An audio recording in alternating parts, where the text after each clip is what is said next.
नमस्कार, मैं हूं निकिता और आप देख रहे हैं सत्य हिंदी। एक नजर डालते हैं अब तक की सुर्खियों पर। ईरान में गैस प्लांट और पाइपलाइन पर हमला, रिपोर्ट। इस्फहान और खुर्रम शहर में हमले। इराक में जानलेवा हमला, अमेरिका पर आरोप। ईरानी मीडिया ने आज बताया कि इसराइल और अमेरिका के हमलों में 2 गैस प्लांट और एक पाइपलाइन को निशाना बनाया गया। यह हमला अमेरिकी राष्ट्रपति ट्रंप के बिजली इंफ्रास्ट्रक्चर पर हमला करने की धमकी से पीछे हटने के कुछ ही घंटों बाद हुआ।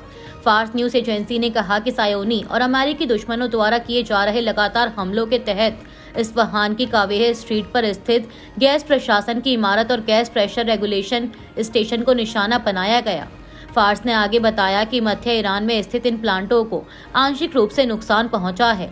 फार्स ईरान का एकमात्र न्यूज आउटलेट था जिसने इस घटना की रिपोर्ट की।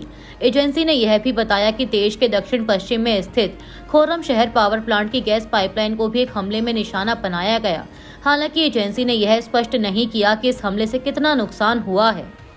इराक में एक हवाई हमले में एक पूर्व अर्धसैनिक गठबंधन के 15 सदस्य मारे गए। ईरान युद्ध शुरू होने के बाद से इस समूह पर हुआ यह सबसे घातक हमला था। वहीं देश के दूसरे हिस्से में मिसाइल हमले में 6 कुर्द सुरक्षा कर्मी मारे गए। हशद अल शाबी गठबंधन, जो इराक के नियमित सशस्त्र बलों का हिस्सा है लेकिन जिसमें ईरान समर्थित समूहों से जुड़ी ब्रिगेड भी शामिल हैं, ने इस हमले के लिए अमेरिका को दोषी ठहराया। इस हमले में 1 कमांडर और 14 अन्य मारे गए। स्ट्रेट ऑफ होर्मुज पर राज्यसभा में बोले मोदी, होर्मुज में फंसे हैं भारतीय क्रू मेंबर्स। सरकार ने मिडिल ईस्ट संकट पर बुलाई सर्वदलीय बैठक। प्रधानमंत्री नरेंद्र मोदी ने मंगलवार को राज्यसभा में मिडिल ईस्ट के संकट पर अपना संबोधन दिया। पीएम मोदी ने कहा कि स्ट्रेट ऑफ होर्मुज में दुनिया के कई जहाज फंसे हैं, जिनमें बड़ी संख्या में भारतीय क्रू मेंबर्स भी हैं।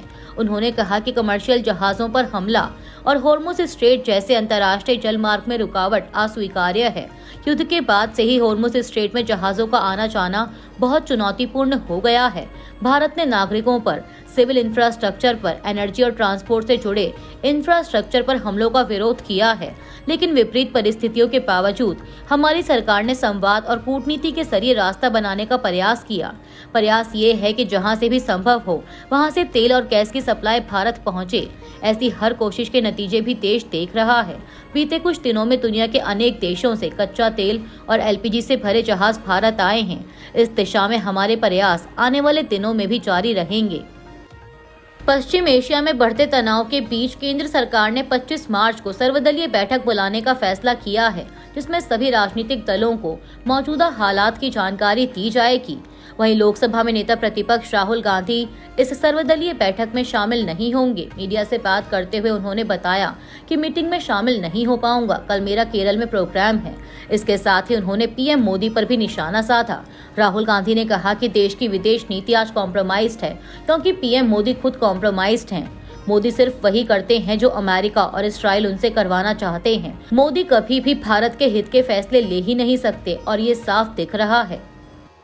ईरान युद्ध में पाकिस्तान की मध्यस्थता पर कांग्रेस का हमला, बताया भारत के लिए बड़ा कूटनीतिक झटका।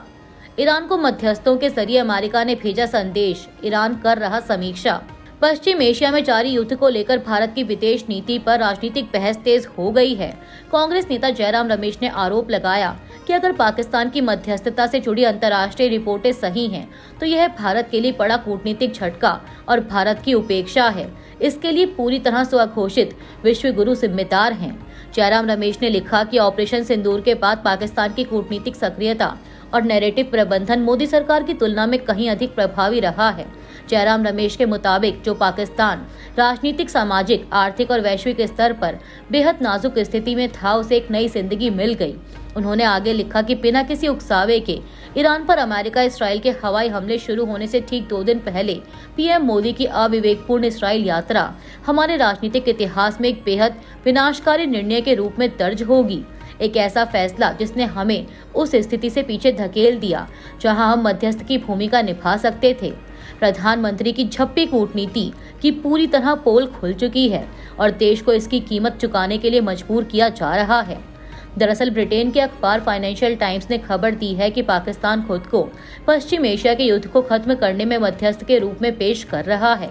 पाकिस्तान ने इस्लामाबाद को वार्ता के लिए जगह बनाने का प्रस्ताव भी दिया है। अमेरिका और ईरान के बीच नई हलचल देखने को मिली है। सीबीएस की एक रिपोर्ट के मुताबिक ईरान को अमेरिका का संदेश मध्यस्थों के जरिए मिला और ईरान इस प्रस्ताव की समीक्षा कर रहा है। राष्ट्रपति ट्रंप के बातचीत के दावे के बाद ये रिपोर्ट सामने आई। मध्यस्थता पर पाकिस्तान, तुर्की, मिस्र जैसे देशों के नाम चल रहे हैं, लेकिन किसी का नाम अभी पूरी तरह स्पष्ट नहीं है और पाकिस्तान का नाम सबसे ऊपर चर्चा का विषय है। धर्मांतरण के बाद SC/ST के दर्जे को लेकर बड़ा फैसला।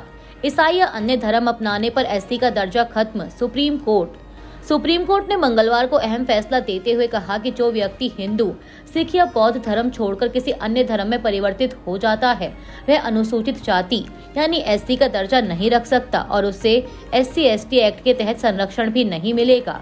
कोर्ट ने आंध्र प्रदेश हाई कोर्ट के मई 2025 के फैसले को बरकरार रखा। यह मामला आंध्र प्रदेश के चिंताड़ा आनंद से जुड़ा था, जो मादिगा समुदाय से थे लेकिन ईसाई धर्म अपनाने के बाद पादरी के रूप में सक्रिय थे। उन्होंने मारपीट और धमकी के आरोप लगाते हुए SC/ST एक्ट के तहत केस दर्ज कराया था, जिसे हाई कोर्ट ने रद्द कर दिया था। सुप्रीम कोर्ट की बेंच ने कहा कि संविधान अनुसूचित जातियां आदेश 1950 के अनुसार SC दर्जा केवल हिंदू, सिख और बौद्ध धर्म तक सीमित है और धर्म बदलने पर यह स्वतः समाप्त हो जाता है। दिल्ली बजट। होली दिवाली पर मुफ्त सिलेंडर। बजट में 260 करोड़ रुपए आवंटित किए गए। दिल्ली की मुख्यमंत्री रेखा गुप्ता ने 2026-27 का 1,03,700 करोड़ का बजट पेश करते हुए कई बड़ी घोषणाएं की। सरकार ने होली और दिवाली पर हर घर को 2 मुफ्त LPG सिलेंडर देने के लिए 260 करोड़ रुपए का प्रावधान किया है। बजट में MCD को 11,666 करोड़, जल बोर्ड के लिए 9,000 करोड़ और PWD के लिए 5,921 करोड़ रुपए दिए गए। मुख्यमंत्री ने इसे ग्रीन बजट बताते हुए बुनियादी ढांचे, साफ सफाई और कनेक्टिविटी पर जोर दिया। 750 किलोमीटर सड़कों के सुधार, धूल मुक्त सड़कें बनाने और ट्रांस यमुना क्षेत्र के विकास के लिए भी फंड तय किया गया है। बिजली विभाग को 3,942 करोड़ और अग्निशमन सेवाओं को मजबूत करने के लिए 674 करोड़ रुपए दिए गए। सरकार ने कहा कि यह बजट विकास और आम लोगों की जरूरतों को ध्यान में रखकर तैयार किया गया है। लैंड फॉर जॉब केस में लालू यादव को दिल्ली हाईकोर्ट से झटका।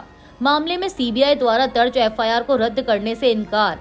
दिल्ली हाईकोर्ट ने मंगलवार को RJD प्रमुख लालू प्रसाद यादव को बड़ा झटका देते हुए जमीन के बदले नौकरी घोटाला मामले में CBI द्वारा दर्ज FIR को रद्द करने से इनकार कर दिया। कोर्ट ने उनकी याचिका को बेबुनियाद बताते हुए खारिज किया।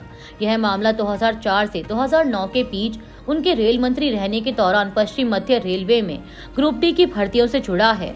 आरोप है कि नौकरी के बदले उम्मीदवारों से जमीन लेकर उसे यादव परिवार या सहयोगियों के नाम ट्रांसफर कराया गया। लालू यादव ने दलील दी थी कि CBI ने जांच से पहले जरूरी मंजूरी नहीं ली, इसलिए केस गलत है। हालांकि कोर्ट ने उनकी दलील नहीं मानी। अभी के लिए इतना ही। बाकी की देश दुनिया की बड़ी खबरों के लिए जुड़े रहिए सत्य हिंदी के साथ।